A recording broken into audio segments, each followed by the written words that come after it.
Hi there from Bug Eye Guys, car 501, the very first production Bug Eye. Just getting it ready for the concours judging next week. We're pretty much done. I mean, this thing is amazing. Everybody works so hard and it's just gorgeous. And right now we've got 2 extra days. We finished a little bit early, although obviously we would have liked a couple of weeks. But given the delays from shipping from Australia, this was as best we could do. So we have a couple days to get some very fine details, and I want to share one of them with you that's kind of cool. So these are SU float bowls. If you're unfamiliar with all of this and you're new to this entire concept, we are trying to make this match the first production Bug Eye Sprite exactly the way it came from the factory.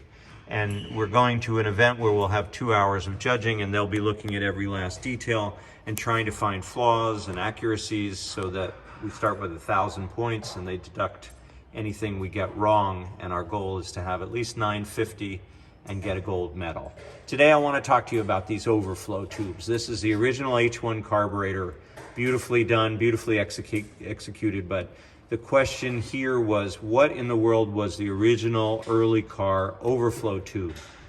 And from a safety standpoint, this is a good way to go, but it actually only came along later in the production series, and I'll show you how we did our work. You see, we had seen in the brochure for the first car something that looks more like this, but we couldn't actually prove that this was the correct thing. And what this is, if you're unfamiliar, the SU carburetor has its own little toilet tank, if you will. This fills up with fuel, that brass float rides up, it closes this little needle and shuts off the fuel flow. It's a little tricky to do this with one hand, the other hand's holding the camera, but basically this goes on like that. And what would happen is when those needles and seats stick, it would overflow. So initially they had this little deal on here, and what that did is it allowed the float bowl to vent, and it would just overflow and kind of pee fuel onto the top of this lid. So that is the early overflow system, which is to say there really wasn't one. Or there was one, but it just didn't direct the overflowed fuel anywhere out of the way. You see you have an exhaust pipe that's hot right underneath there, and so that was obviously a safety issue. We then wanted to make sure that this thing was accurate, and how do we do that? We go to this documentation. So we found some old pictures in the manuals, and there are no overflow pipes present. And then we go through here. These are the National Concours standards, and it says beginning 1551, they were equipped with steel pipes. At 28,000, they changed it to black nylon. So we know that at 1551, remember this is car 501, that's the first one, so 1,000 cars or 1,050 cars later, they came up with these, which are exactly what we saw in the initial image of our car. But number 49, overflow pipe, on the next page. Now this is the original service parts list.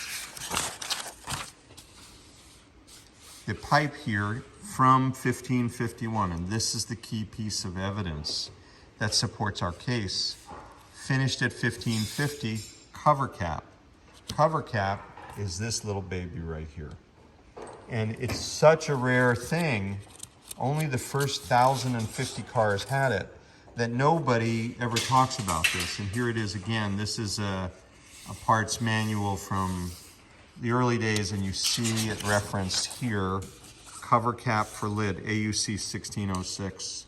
That is this piece.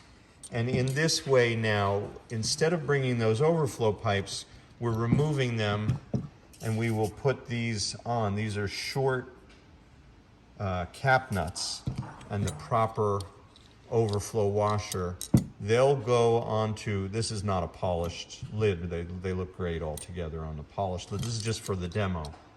I wanted you to be able to see it. So that is how we determine what's accurate.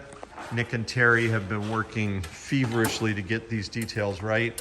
And that's another subtle detail that will have 501 be that much more accurate at the concours. Here from Bug Eye Guys.